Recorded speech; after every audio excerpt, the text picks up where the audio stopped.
Cordial saludo, docente y compañeros. La presentación va dirigida para la materia de Sociología. Es realizada por Luis Herrera, Patricia García, Óscar Pérez y mi persona, Eliana Guaranguay.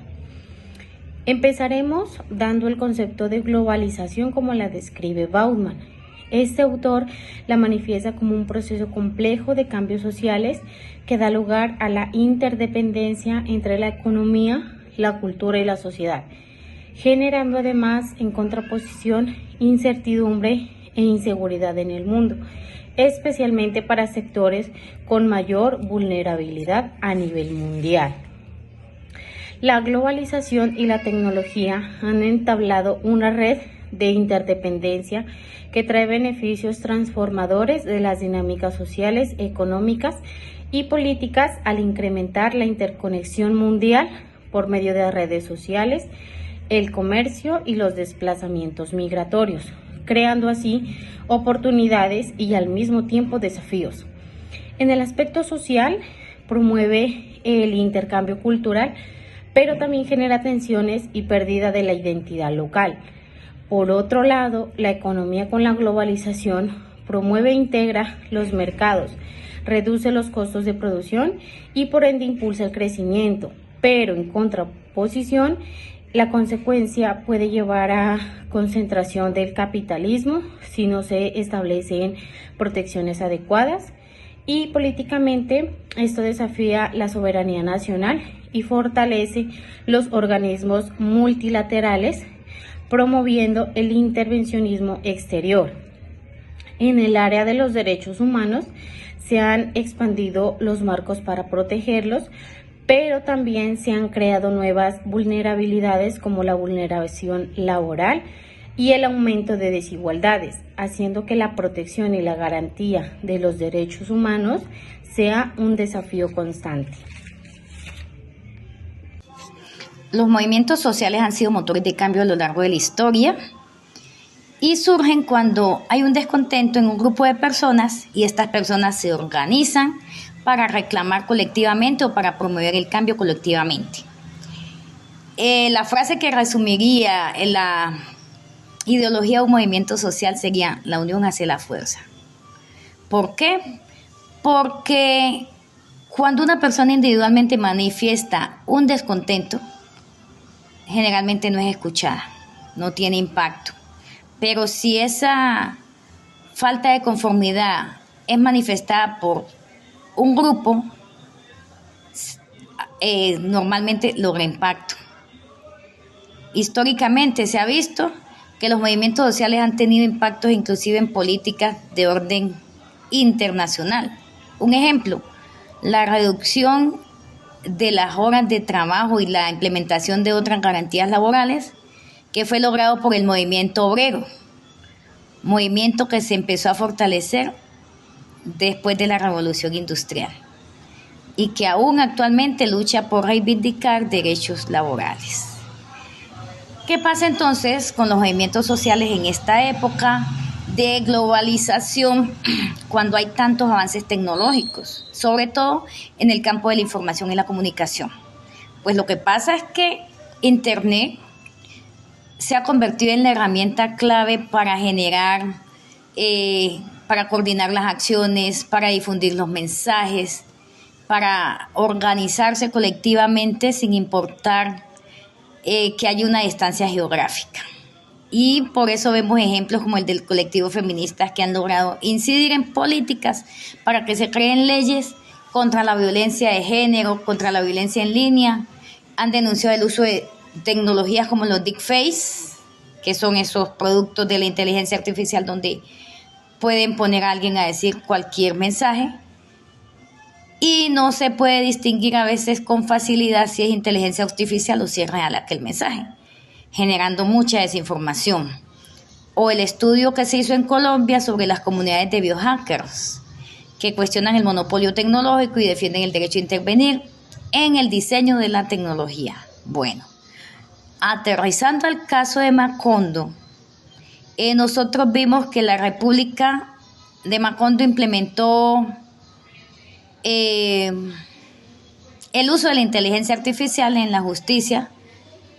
eh, pero se siguieron reproduciendo las desigualdades de siempre. La idea era que se mejorara como en cuanto a la respuesta, que haya más celeridad, pero resulta que como estos sistemas son programados, pues no tienen como la capacidad de analizar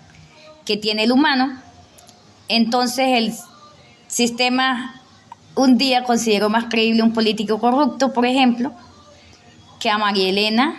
una persona campesina que estuvo denunciando las violaciones a los derechos en su territorio. Entonces, como el algoritmo de pronto estaba diseñado, lo que se vio fue que el algoritmo estaba diseñado teniendo en cuenta personas de la zona urbana, pues las maneras de manifestarse María Elena, que era campesina, le parecieron que daban para el criterio de que no fuera creíble su discurso. Entonces es allí donde aparece el movimiento social. Las personas están descontentas con la aplicación de estas tecnologías en la aplicación de justicia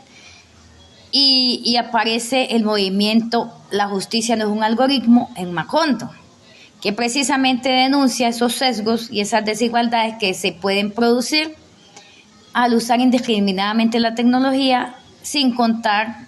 con la capacidad de dilucidar o de analizar que sí tiene un humano. Entonces, eso fue prácticamente el origen del movimiento social en Macondo. Teniendo en cuenta el mundo globalizado en el que vivimos, donde pues gracias a la internet la información se transmite de manera inmediata desde cualquier parte del mundo hasta cualquier otro lugar, esto permite también, esta conectividad también se permite o se presta para que se puedan realizar o cometer actos ilícitos transnacionales. Por eso es supremamente importante, pues como lo dijo Fariñas en el 2005, que debe haber, o sea, se debe como tal gestar una descentralización jurídica y también unas instancias supranacionales para que aquellos delitos o aquellos actos ilegales puedan ser como tal contrarrestados pues de manera mancomunada o que se surjan acuerdos entre diferentes países para que hayan leyes en comunes teniendo en cuenta leyes en común teniendo en cuenta el mundo globalizado en el que vivimos, porque, digamos, delitos cibernéticos que se puedan cometer, por ejemplo, desde Colombia, pero que afecte la soberanía de empresas de otros países, pues debe ser como tal o debe tener una cooperación entre entre ambas naciones para poder contrarrestar y llevar a cabo la judicialización de los actos criminales. También es importante el tema de la globalización, ya pues viéndolo desde un lado más humanista, con los movimientos sociales que surgen y que también tienen una interconectividad entre ellos. Movimientos, por ejemplo, ambientalistas, animalistas, que se pueden gestar aquí en Colombia, pero que pueden tener repercusiones de manera casi inmediatas en diferentes países, por lo cual es importante esa cooperación internacional. Pues donde podamos tener leyes en comunes o entidades que ayuden como tal a vigilar el cumplimiento de las normas, de las leyes, de los deberes ciudadanos para que haya una sana convivencia. Hablemos sobre las redes sociales, la tecnología y la IA, especialmente en nuestra justicia colombiana, en nuestro entorno y en cómo eso incide dentro del desarrollo de elecciones y actividades típicas dentro de nuestro contexto colombiano. Podemos determinar que la organización de las redes sociales han eliminado esas barreras geográficas para la convocatoria, para la realización, para la concientización de cualquier tipo de protesta, campaña política, y que a través de las redes sociales, con un hashtag, con una publicación, se pueden viralizar o se pueden explayar diferentes tipos de actividades o convocarlas en su defecto. Estas actividades reflejan a veces fake news o reflejan la realidad política del país o de nuestras ciudades en tiempo real y permite a los colombianos tener acceso en todo momento. También podemos definir que en épocas electorales el uso de estas redes mismas puede generar una polarización que marca una realidad muy selecta dentro de lo que queremos que nos hagan ver estas personas que se dedican al actuar político digital, y esa manipulación que se crea pues de lo que deberíamos pensar, y esa falta de criticidad por parte de nosotros como seres humanos que no explaya pues el desarrollo de las noticias críticas. También podemos definir de que el auge de la IA es latente, y la podemos ver en cómo recientemente un tribunal inferior tomó una decisión de una jurisprudencia. Esa jurisprudencia tenía por sentado sentencias de la Corte Constitucional que eran falsas y era generada por IA. Por ende, estos entornos digitales han democratizado el espacio y lo han agilizado, pero no son infalibles, no son perfectos, y toca siempre tener una mano humana que corrija o oriente sus decisiones y sus pensares.